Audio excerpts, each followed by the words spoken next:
Hello, students, and welcome back to the My GBC podcast. We are now in season 4. Wow! We are really excited to start this season with a discussion about Indigenous Initiative at George Brown College.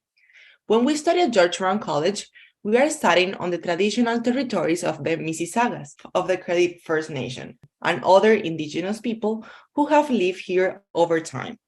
We all have a responsibility to uphold the treaty agreements that come with living in this area. Not sure what these agreements are?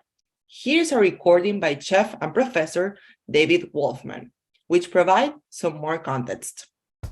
Toronto is within the jurisdiction of the Dish with One Spoon Covenant. The terms of this agreement were recorded by the making of this clamshell beaded belt called a wampum belt. This belt symbolizes a citizenship law that is over 1,000 years old and requires the parties to the agreement to share the bowl, representing the land and the animals, and by using one spoon without a knife. In other words, to hunt, maintain land and animals, and never let the dish become empty by exploiting these resources.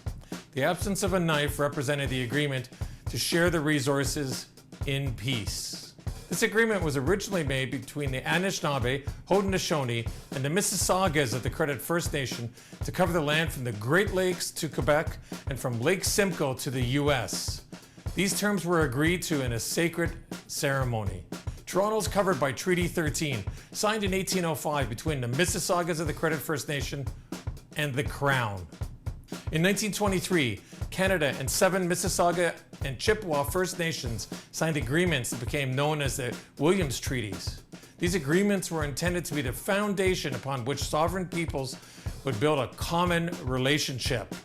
However, these Treaty First Nations have had long-standing disputes with the government about honoring the terms of the agreement regarding compensation, settlement, and harvesting. It is important to recognize these Indigenous nations for their care for and teaching about the earth and our relations, as well as to honor those teachings through our actions today and every day hereafter. Toronto is now home to many First Nations, Inuit, and Métis people.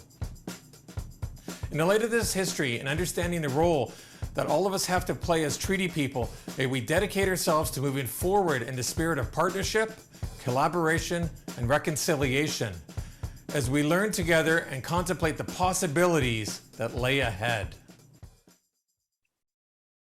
Now, with me here today is Lisa Zangerl, Indigenous Students Support Specialist at George Brown College. Welcome, Lisa. How are you today? I'm doing well. Thank you for having me on. I'm happy to be here. How are you, Arantxa?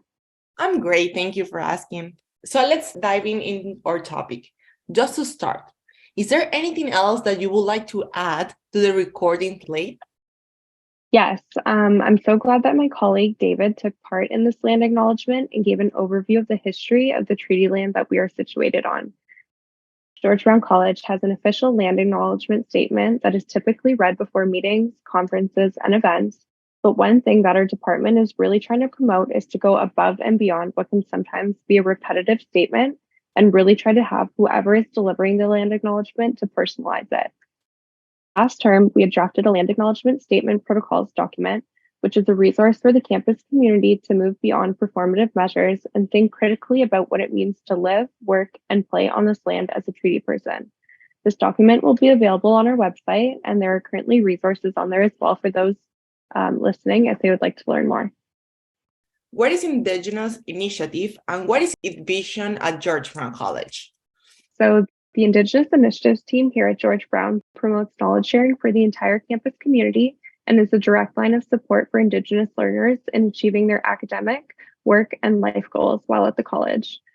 Throughout the school year, we develop and implement cultural events, teachings, workshops, and programming to ultimately promote an understanding and appreciation of Indigenous culture, which I would also like to note are open to all students, staff, and faculty here at GBC, both Indigenous and non-Indigenous. And I'd just like to say that I'm so lucky to work with such a great team who have a shared vision of indigenizing and decolonizing educational systems through a strategic direction.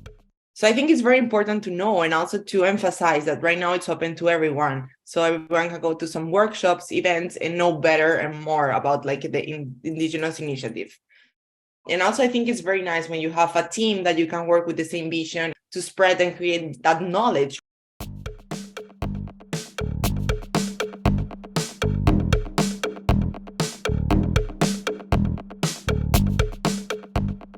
What are the main programs or opportunities that Indigenous Initiative offered at George Brown?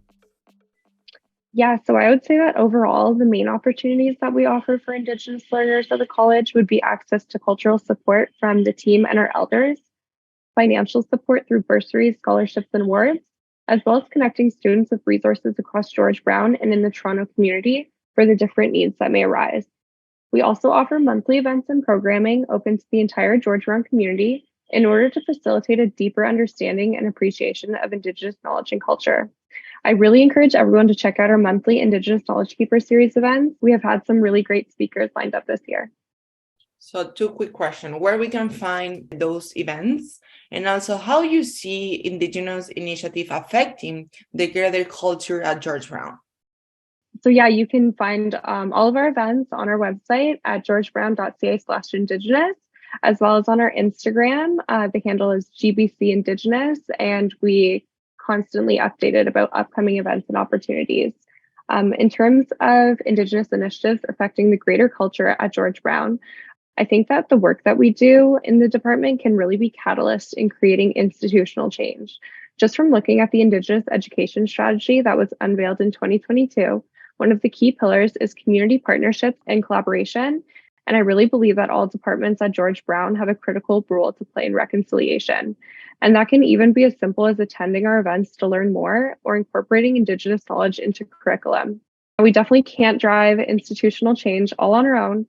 So I think it really requires a shared collaboration across the college, and understanding and learning is a very small step that everyone can take to make for a more inclusive culture here at George Brown.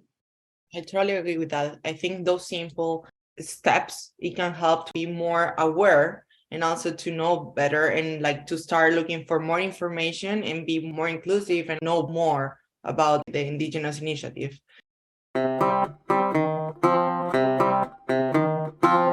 Can you tell me about the elders? What is their role they play in the leading initiative at college?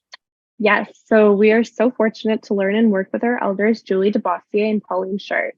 Both play a critical role to the Indigenous Initiatives team as they support the understanding and learning of Indigenous culture, history, as well as the future, I would say. Pauline and Julie will often join us at our events to deliver teachings, which is so great for the campus community. Our elders are also available for students, staff, and faculty here at the college for guidance. They offer an ear to listen and are available to support our journeys in alternative ways that are distinct to traditional counseling, in the sense that there are holistic methods of healing that they can provide to us, including utilizing the 4 traditional medicines, which are sage, cedar, sweetgrass, and tobacco, and are also available at our student centers for those who are wanting to smudge. So who else plays an important role at the Indigenous Initiative? And do students play a role? So yes, that's a great question. And as I previously noted, I really think that the entire community plays an important role for this department.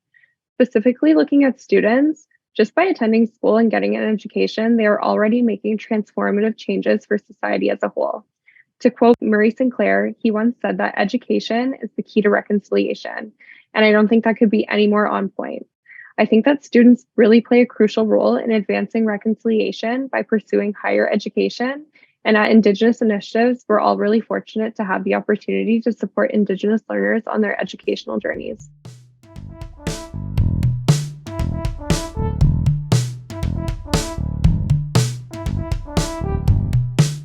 I hear there is a new Indigenous mentorship program starting up. Can you tell me a little bit more about that? Yes, so we have an exciting new Indigenous mentorship program coming to the college this semester. The program is in partnership with Student Life, and it pairs Indigenous mentors with Indigenous mentees who share similarities such as field of study, interests, and/or lived experiences that focus on academic achievement, skill advancement, and fostering lifelong learning.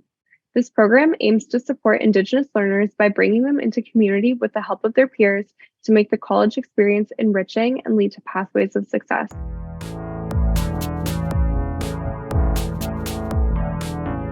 We ultimately hope to support students on a journey towards the Anishinaabe concept of Minamad Wizin, which means a good quality of living. I really encourage students who are interested in taking part in the program to check out our website for updates or connect with the Indigenous Mentorship Program lead, Alistair Broad, to learn more. That sounds like a great opportunity for Indigenous students and also like a great collaboration between two departments. Can you talk a little bit more of the current awards and scholarships available to students? I heard there is a lot to give away for Indigenous students at GBC. What kind of awards are there and how do the students apply? Yes, I'm so happy to say that there is a great deal of financial support available to our Indigenous learners at the college, including grants, scholarships, and awards. As we all know, there are significant financial barriers that post-secondary students face, which can sometimes be felt more heavily among Indigenous students for a variety of reasons. In addition to the college and divisional awards that George Brown offers to all eligible students, we offer targeted financial support to Indigenous learners, such as the Pinball Clement and Tom Janes bursaries, as well as entrance scholarships.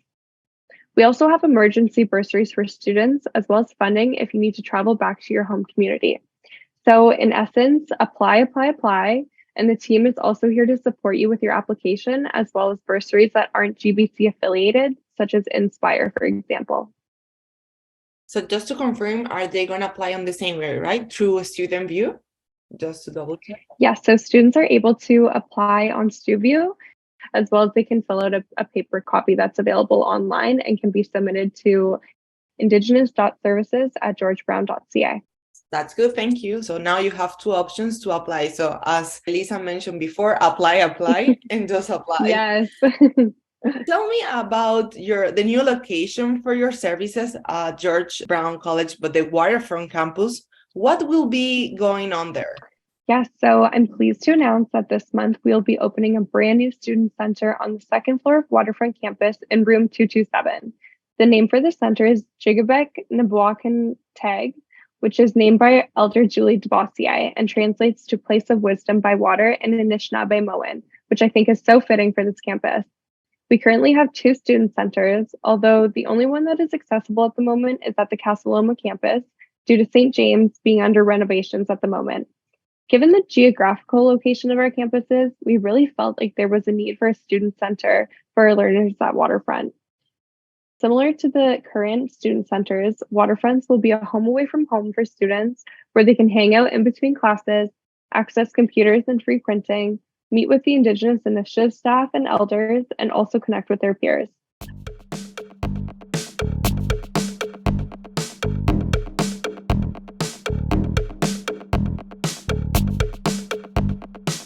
How has working for Indigenous Initiative impacted you personally? I'm very passionate to be working in this space for a variety of reasons, but most notably because I am a recent graduate and I know the barriers that Indigenous students can face. With having a parent who went to residential school, unfortunately, I didn't really grow up embracing my indigeneity and fully understood what it meant to be Indigenous. But when I first started university, I got connected with the Indigenous Students Center and ended up actually working there for about 4 years during my studies, which really fueled a passion to better understand and learn Indigenous culture and history. So now at George Brown, I'm really fortunate to be able to connect with students as well as support them on their own journeys of self-discovery. Oh, I like it so much. I think that's a way to embrace the culture and also to bring everyone in to understand and also, as I said before, embrace that. Totally. Thank you so much for joining me today and talking about these services at George Brown. It's really great to know more and to keep updated about it. So how can students get in touch with you? Well, thank you for having me. It's been such a pleasure. And the best way for students to get in touch with me would be by emailing me at lisa.zangerl@georgebrown.ca. Thank you all for listening today and have a great week.